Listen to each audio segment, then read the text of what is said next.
A U.S. District Court judge has ruled the fatal shooting of a Farmington man was constitutional, despite officers mistakenly arriving at the wrong house. Bernalillo County has agreed to pay $80,000 and release video footage of a fatal jail incident to settle a lawsuit brought on by the New Mexico Foundation for Open Government. New Mexico tourism is bracing for a slower season amid economic uncertainty. And communities gathered for a heartfelt send-off for 400 New Mexico National Guard troops who are set to deploy to Africa. From the Albuquerque Journal, this is the leading news. I'm Gino Gutierrez. It's Monday, May 19th, and I'll have more on those stories in a few moments, plus a look at the weather forecast on the other side of this break.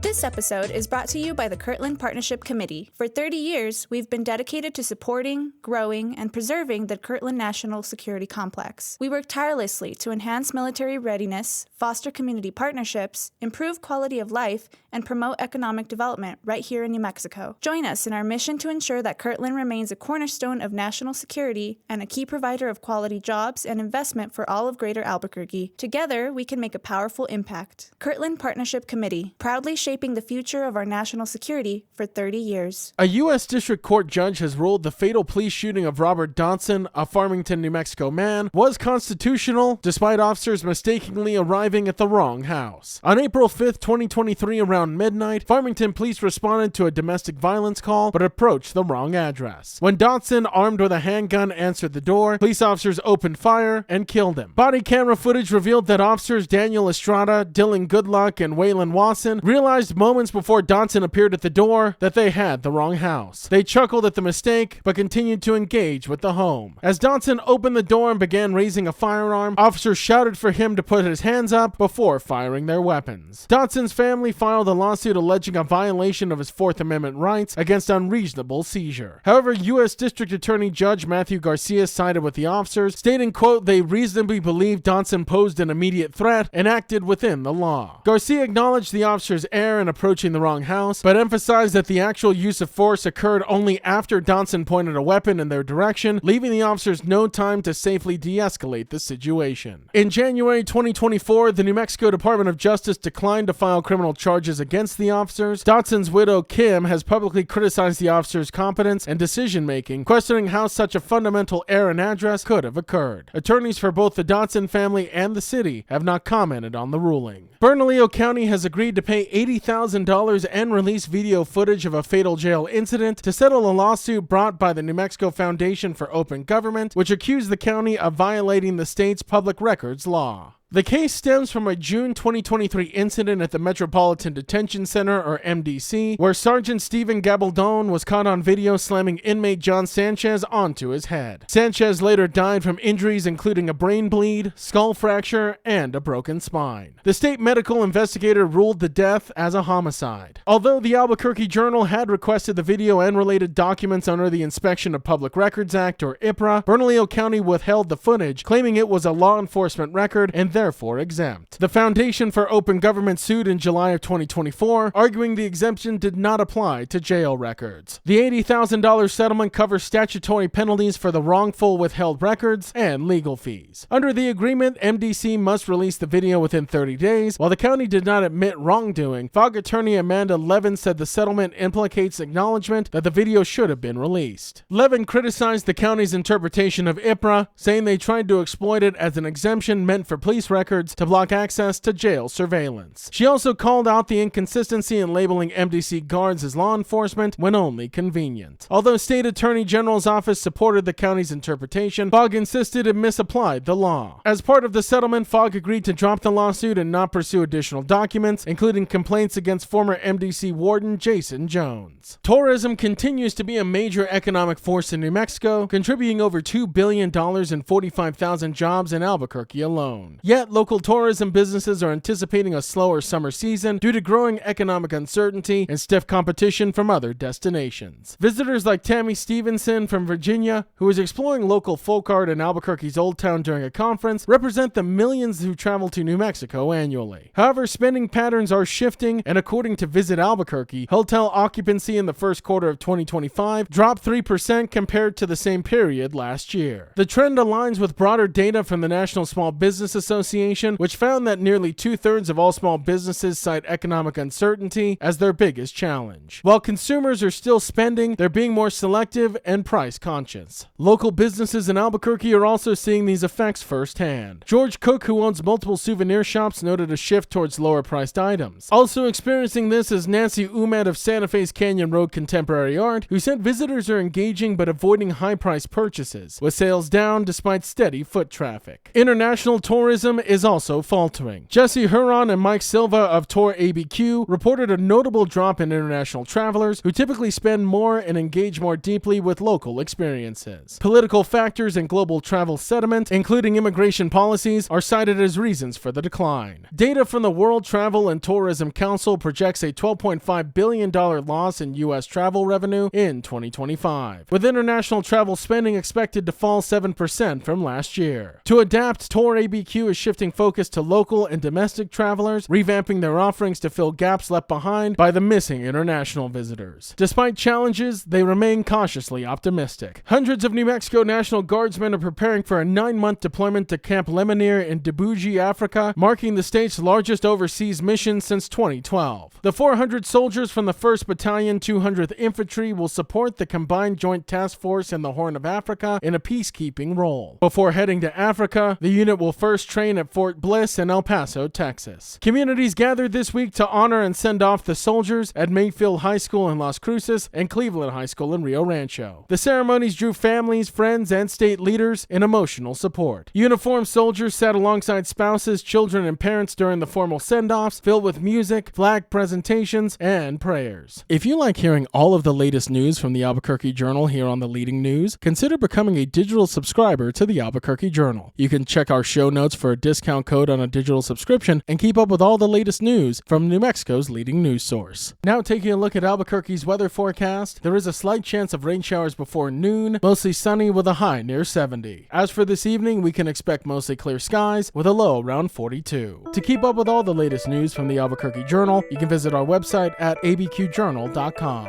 That's the Leading News. I'm Gino Gutierrez. We'll be back tomorrow.